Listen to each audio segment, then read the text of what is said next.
My sister set me up to look like a cheater, and my entire family abandoned me. 2 years later, the truth comes out, and now they want me back. I ghosted my family and fiancé after what my sister did. I need a little advice on the matter as I don't know what to do anymore.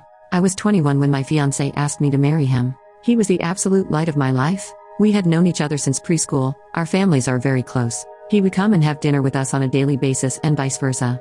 He doesn't have any siblings, but I have 2 older sisters, which is very important as he was also very close with them. We grew up together. When we started dating, I don't think our parents stopped celebrating for weeks. He helped me deal with a lot of my anxiety, and even when I gained a little weight and my mother berated me saying he was going to leave me, he told her off and said he loved me for who I was, not for what I looked like, even though he claimed I was the most beautiful girl in the world to him. We were only engaged for 6 months before the incident. My middle oldest sister, let's call her Nikki, was a very cold person. She never showed any affection. She only ever opened up to my fiancé. She said she saw him as a brother, and he also helped her through a lot of her dark times, such as battling drug addictions and breaking the law. She and I never saw eye to eye. I loved her dearly because she was my sister but didn't like her as a person. Out of the blue she tells me she wants to take me clubbing as we had never been together before, and she felt bad that she was so distant to me. I agreed, and that night we went out. Clubbing wasn't really my style, but once I had a few drinks, I loosened up a little and began having fun. The night was going smoothly until Nikki spotted a guy across the room whom she claimed she wanted to climb like a tree. She walked over to him, and within a few minutes she was back and she had a sour expression on her face. I asked her what was up, but she never said anything. I kept pressing because I didn't want our night to be ruined. She then told me the guy didn't want her number but he wanted mine instead. I told her he was a loser and there were plenty of guys around who would kill to be with a girl like her. She didn't budge though. She told me she needed to use the restroom and then we would leave. I waited for an hour. During this time I was sipping on a lot of different cocktails. I then started feeling really dizzy and lightheaded. I figured I'd just cab it home as I was certain Nikki had left. On the way out though, I bumped into a friend of Nikki's whom she had briefly dated. He asked me if I needed a hand to my car and I explained I was getting a cab. He said he was getting ready to leave and we could share one. I told him okay, and we walked out of the club together and into the first cab we saw. I tried to find my phone in my purse, but I felt myself getting dizzier and dizzier. I don't remember what happened next as I blacked out, and the next morning I woke up on a hard sofa, my head pounding. When I came to, I realized I was in Nikki's friend's house and my phone was sitting on the glass table in front of me, but it was flat. When he noticed I was awake, he offered some tablets and water and explained that I had passed out in the cab and he didn't remember my parents' address. He just picked me up and took me back here where he laid me on the sofa. I told him I needed to go home as my fiancé would be worried. He called the cab and I left. When I arrived at my parents' house, my mother, father, Nikki, my fiancé and his parents were all standing in the living room. I thought they were worried about me, but the instant I opened my mouth, my fiancé asked how could I do this to him? I tried to explain that my phone went flat, but he then went on screaming about how could I cheat on him. I was baffled. Why would he think that? I tried to explain the night's events, but I kept getting cut off. Nikki then chimed in and said I was a lying ass, and how could I be so heartless to a man who has been there for me through thick and thin. She went on to say I kept flirting with random guys all night, and then when she went to the bathroom, she saw me leave with her friend.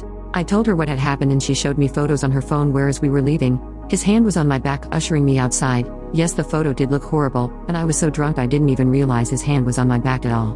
My fiancé was so angry, he kept shouting and his mom and mine were both crying. I then asked Nikki to call her friend and he would confirm nothing happened, but when she called him, he told a completely different story. He said I begged him to take me back to his, and when he did, we slept together multiple times. I saw red and started crying and yelling at Nikki because I knew she had organized this whole thing to make me look bad.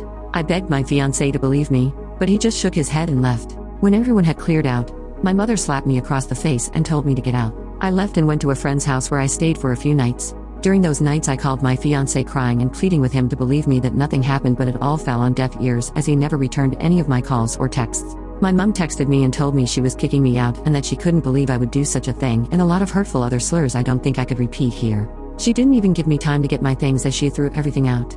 I was now homeless. None of my family would take me in, as they chose my fiancé and mother's side. I was homeless and single in less than a day and a half. My entire world had been taken away because of Nikki's lies. Now for weeks I tried everything to get my fiancé back and my family. The limit for me though was when Christmas time had come and I went over to my mother's house to try and reconcile. I was sleeping from couch to couch during this time. When I got to my parents' house, I knocked on the door but no one answered. My friend then called me and told me she just saw on Facebook that my family were in another state celebrating Christmas and they had posted pictures online. Everyone was there, my sisters, parents, grandparents, and even my fiancé and his family. When I myself saw the photos, I couldn't stop crying as they all looked so happy. I cried for days and days before deciding to block them all. I even returned my engagement ring. My friend knew someone a couple hours away who was looking for some help in his restaurant, and he even had living arrangements above where he worked so I could get rent at a cheap price and work at the same time. I wanted to start over with my life as it hurt me that no one took my side and they all left me to fend for myself. I was able to move pretty quickly and was doing well. The apartment was tiny and I had to work 10+ hours almost every day, but I was able to save a lot of money. In not living in the apartment anymore, I was able to rent a much nicer condo, but I'm still working at the restaurant as assistant manager. Now it has been roughly 2 years since I left and have not spoken to any of my family. I have no idea what is going with them until I got a knock on my door. It was my ex-fiancé. I was shocked to say the least. All these feelings came rushing back and all I wanted to do was jump into his arms. But then I remembered the pain I had felt and tried to slam the door in his face, but he stopped it and asked that I let him explain. He said that Nikki had gotten married and she had confessed that she lied about the situation because she had found someone she loved so much and realized what a horrible thing she had done. I asked him how he found me and he said my friend told him. My entire family had been trying to get in touch with me and want to see me. I told him I needed time to see if I even wanted to have them in my life. He left and I have been a mess since. I don't know what to do. I know I will never ever forgive Nikki. She could rot for all I cared, but it's hard because my other family and fiancé didn't know she was lying, but I also felt like they abandoned me too quickly without letting me explain my side. I don't know if I should forgive them. Any advice would be much helpful. Thank you for taking the time to read.